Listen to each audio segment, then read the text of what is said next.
I'm Elaine Reyes at the United Nations headquarters in New York, and this is UN Insider. Coming up.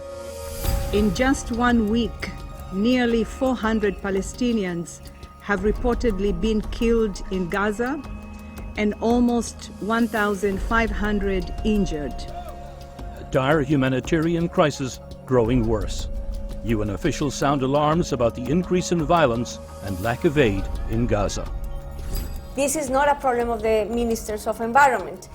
Taking care of nature and conserving nature is a problem of mobilizing all the sectors. A call to action. As Colombia prepares to host the UN's Biodiversity Conference, we take a look at what's at stake for COP16. Rethinking what we toss in the waste bin. How one company is fighting food waste and feeding those in need. Next.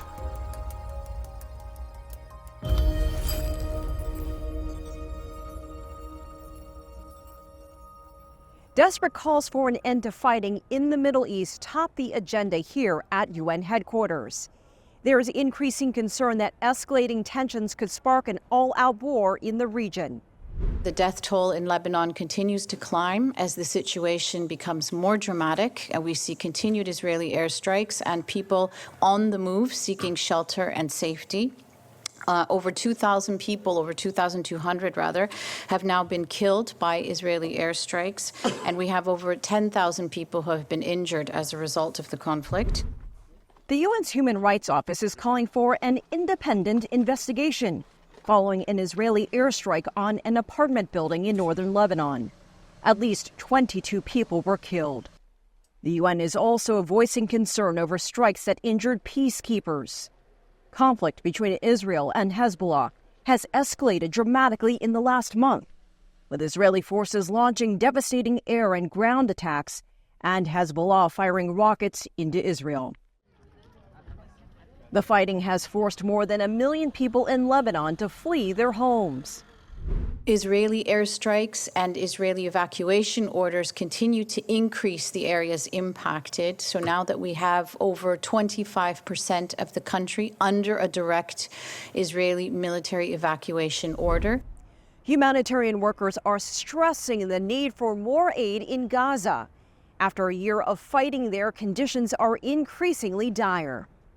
The health situation in the Gaza Strip right now is absolutely catastrophic. We have large outbreaks of infectious diseases, diarrhea, respiratory infections, skin diseases.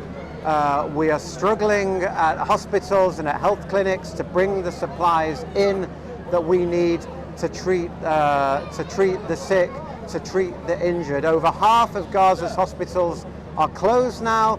Those that are opening are functioning only partially, and they're regularly evacuated due to the incessant and relentless nature of the conflict and the regular evacuation orders.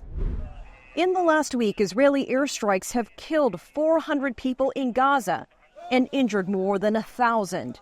UN officials say in North Gaza, supplies needed for survival are running out.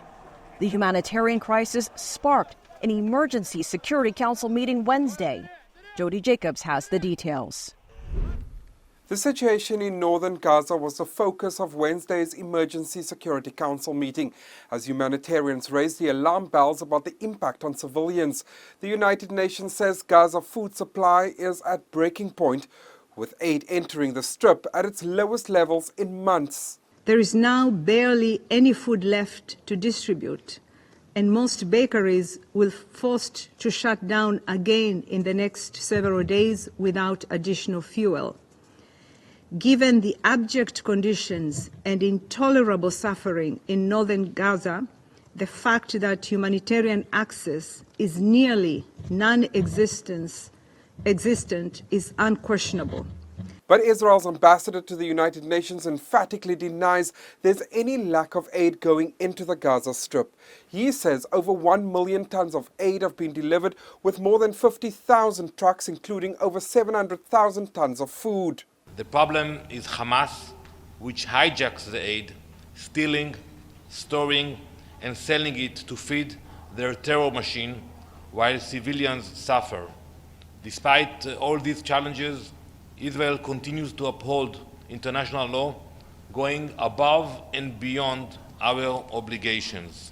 As diplomats met to discuss the unfolding situation, many around the horseshoe table in the Security Council repeated their long-standing calls for an immediate ceasefire. China says repeated discussions on the matter have not amounted to anything. It says this is unacceptable and the Council cannot allow the tragedy in Gaza to continue. We particularly hope that the United States will respond to the strong call of the international community and support further actions by the Council to bring about any immediate ceasefire. It needs to be pointed out that, according to reports since last October, the United States has provided Israel with more than $17 billion worth of military aid under the current circumstances. Does such a large-scale supply of weapons help to realise the objectives of the Security Council's resolutions? This is a question that needs serious consideration.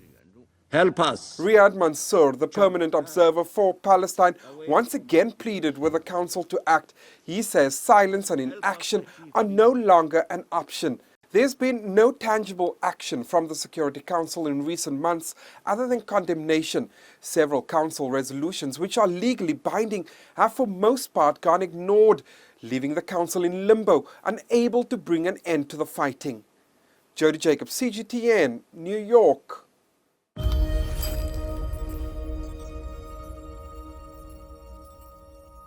Colombia is working to maintain a landmark peace agreement that ended 5 decades of fighting with the armed separatist group, the FARC. The UN's verification mission in Colombia is a part of that effort. We remain encouraged by the government's commitment to advancing the rural reform chapter of the agreement. Provisions that have a transformative potential, attacking structural causes of the conflict, but which had lagged in their implementation in previous years. Day by day, for example, more land is being distributed and formalized for those in need, bringing the promised benefits of peace to landless peasants and those dispossessed of it during the conflict. Let's take a look at some of the other issues on the UN's agenda. As Africa pursues its transformational agenda, there has never been a better time to accelerate progress towards peace, prosperity, and sustainable development. UN General Assembly President Philemon Yang stressed the need for change to help the African continent reach the Sustainable Development Goals. He highlighted reducing debt and food security and ending armed conflicts as keys to ensuring Africa continues to rise. Wednesday marked World Food Day. It underscores the push to end hunger across the globe. More than 733 million people are food insecure, and nearly 3 billion people can't afford a healthy diet. UN officials expressed growing concern about attacks on cargo ships in the Red Sea launched from Yemen. Houthi fighters have carried out nearly 100 attacks since last November as a response to Israel's attacks on Gaza. China is urging peace throughout the region. The situation in Yemen is closely linked to the situation in the Middle East. The year-long conflict in Gaza has already caused an unprecedented humanitarian disaster and is increasingly dragging the entire region into the quagmire of war and conflict. Coming up, we are having more intense droughts, but also more intense heavy rains and more extreme events, and that is already causing a toll on the economy and on people. UN Insider. Whether it's about your education, the home you live in, or the items you buy, your money has a story to tell, because every business story is a human story. Global Business.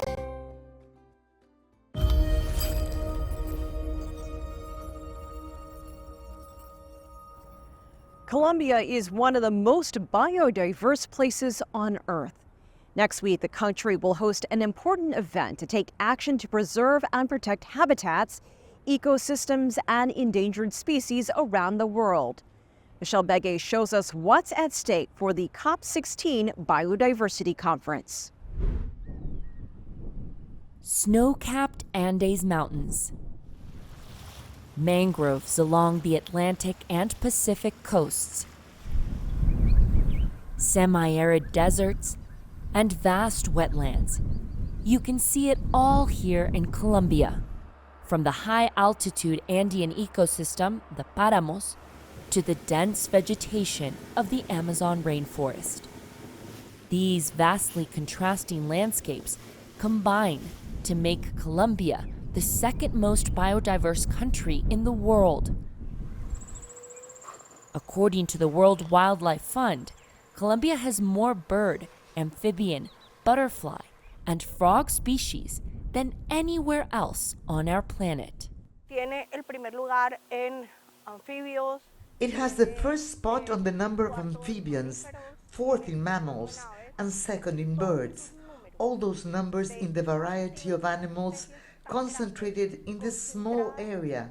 That is what places us in the top list of countries with the most biodiversity. This biodiversity has been threatened by decades of agricultural expansion, illegal deforestation, and growing urbanization. Colombia is reportedly losing around 1,500 square kilometers of forests annually. That's an area around 25 times the size of Manhattan. More than half the loss is Amazon rainforest. Colombia has tried to slow the devastation by putting more than 30% of its territory under federal protection. A Colombian ecologist says these regions are like islands that should be connected by ecological corridors that allow the movement of species between them. If you think about climate change, the environment becomes inadequate for certain species that need to move. And if you have this protected area surrounded by clearings, these species are condemned to extinction. So the next step is thinking about the connectivity of these areas.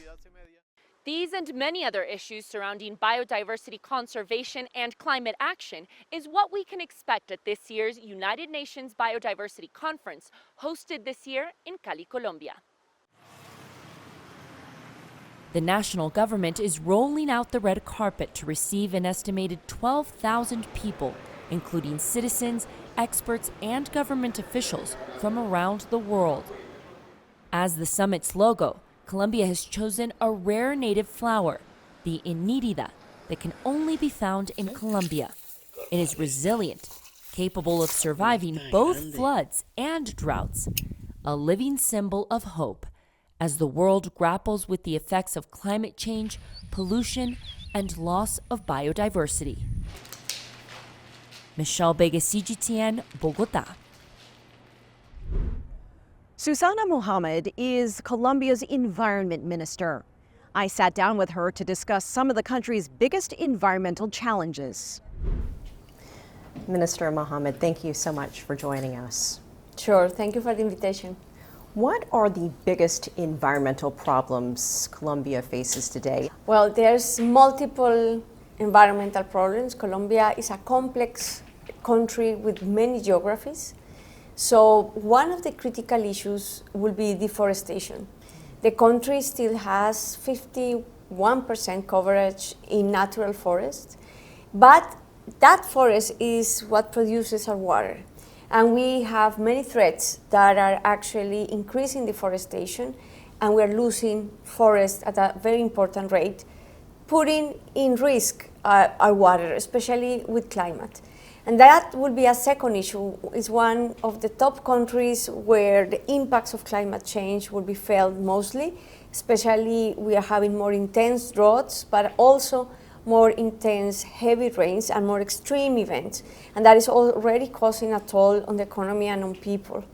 And then third, I will say pollution. We haven't managed yet to be able to address the pollution of water, especially on sanitation. So our still more than 80% of waters go straight to water streams without treatment. And that creates a heavy pollution that we could and should avoid. mining is a big industry in Colombia. So how are you trying to balance economic growth while also protecting your country's natural resources? This is the most important question for the future of environment in Colombia. How are we going to shift from an extractive economy dependent on the extraction, especially of fossil fuels, towards a productive economy which has other sectors of the economy that can be more productive, but at the same time they can restore nature. And we are putting our bets in international nature-based tourism, also agriculture. Your country is hosting COP16.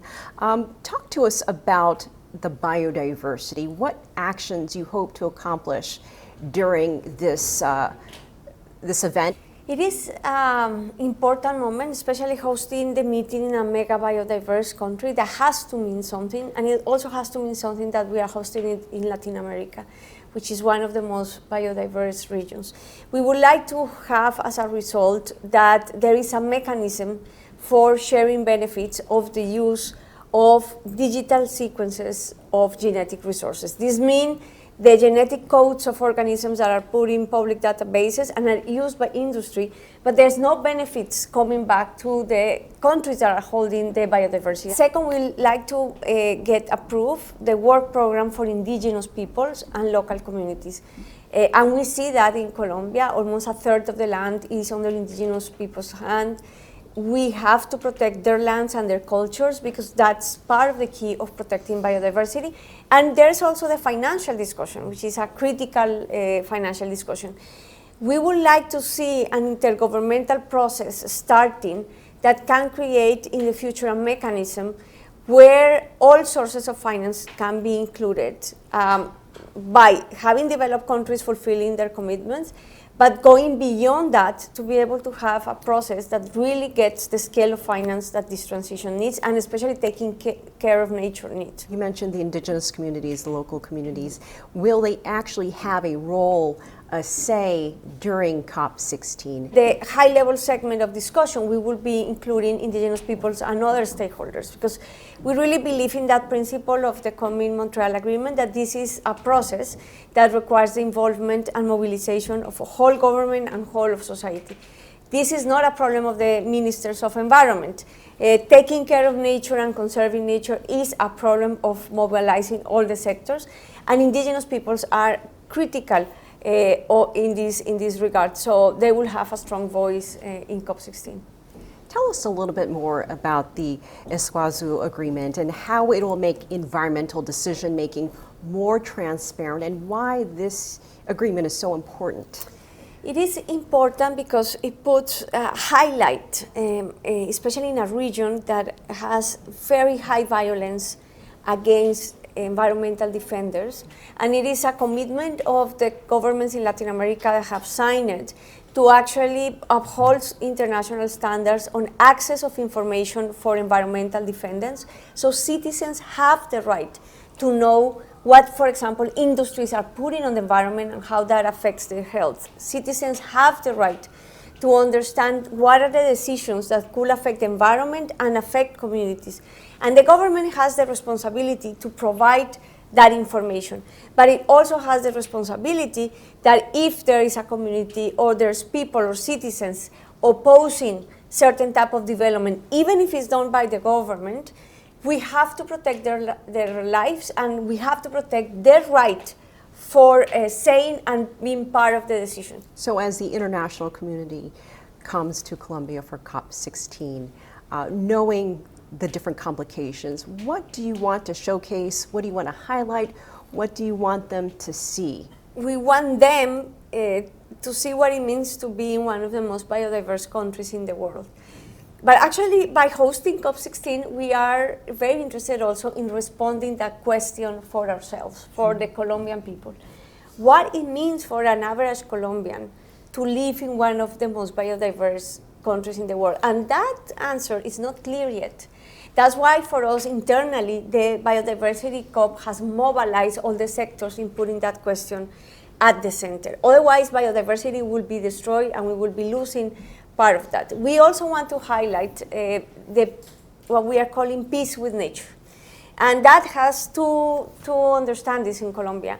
We have indigenous peoples which see that if we change the way we relate to nature and we stop seeing it as a natural resource and we realize that we are part of bigger cycles of nature, and we can put that question in everything we do. This destruction of nature and environment, it has not happened on its own.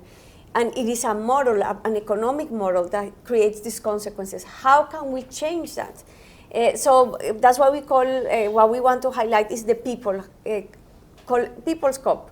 And the very big participation that we are creating in the Green Zone, the largest green zone for a biodiversity COP, with the mobilization of many actors and a very lively and public debate. And that's the spirit that Colombia is inviting the world to build with us at COP16. Minister Susana Mohammed, thank you for joining us. Thank you so much for this space. Coming up. It's a third of all food that we produce globally that is being thrown away. That means food that is still completely edible.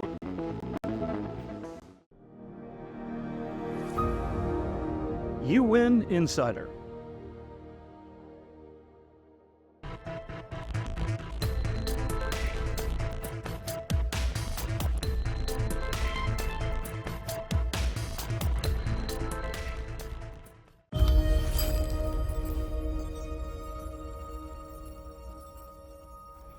Every year, around 1 billion tons of food is wasted.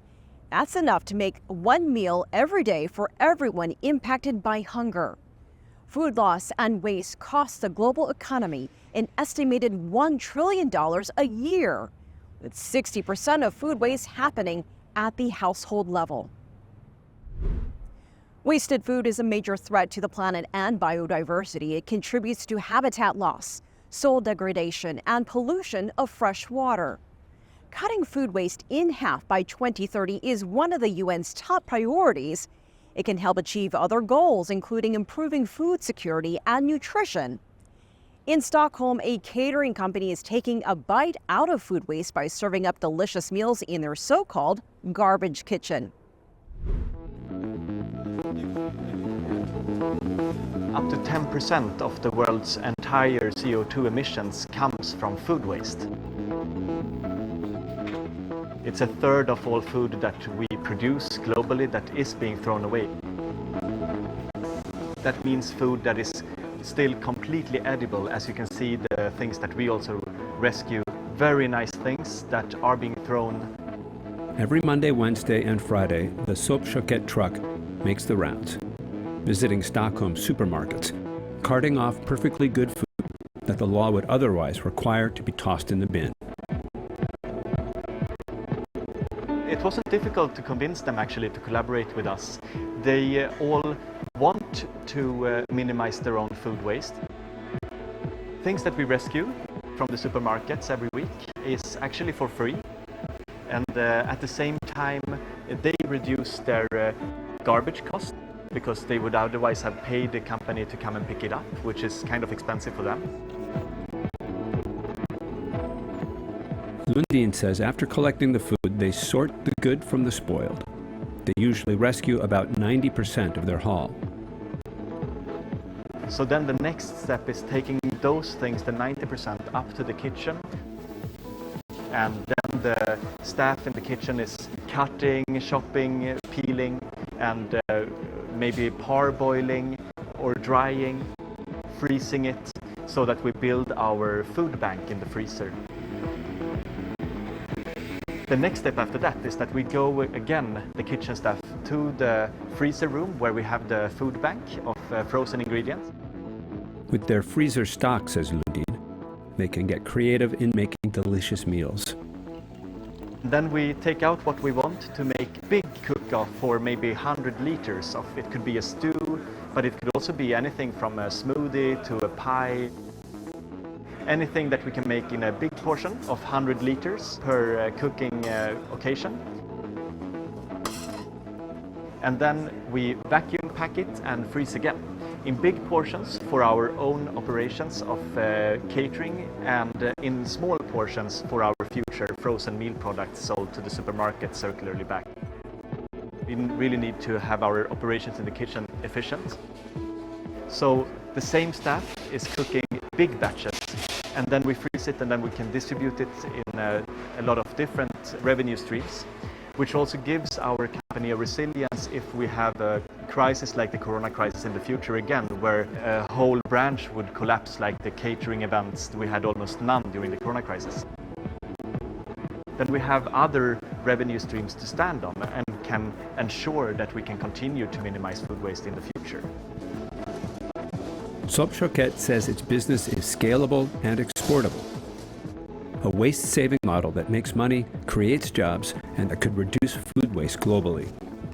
And at the same time, we want to inspire others to minimize food waste themselves. The collaborators we collaborate with, we want to help them to reduce their own food waste with different tips and advice.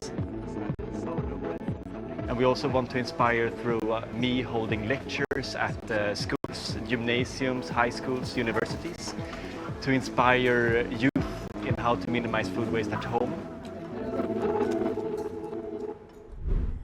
I'm Elaine Reyes at UN headquarters in New York. Thanks for being a UN Insider.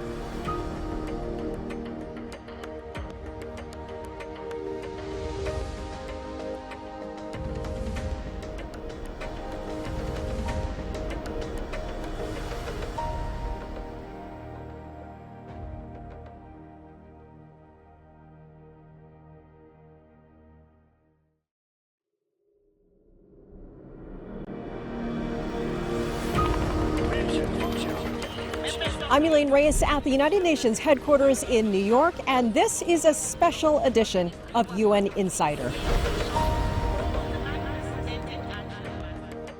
UN Insider serves as an important window for the global audience to better understand multilateral diplomacy. It's very important for the media to cover the United Nations, to seek to understand and tell the story in ways that the average person in the street can understand. I think it's very important that the media should contribute to conveying important messages about the reality of today's challenges. UN Insider has come to the UN, and we at the UN are so grateful to have it here. It is the only dedicated TV program to what is happening in the UN, and it is reaching so many people with, as it says in its title, inside the UN stories. Media plays an important role in providing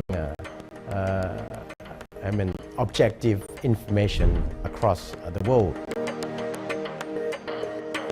We think that media has a strong power of uplifting, what we are trying to convey as messages as developing countries. We need the mobilization of all peoples, of whole government and whole of society, and media can help us to be informed so that we also can make our part. I think the media is fundamental to enable citizens across the world, first of all, to understand what is the rationale of having the United Nations. It's not that there is one place on planet Earth that will tell the rest of the world what to do. It is a much more complex story.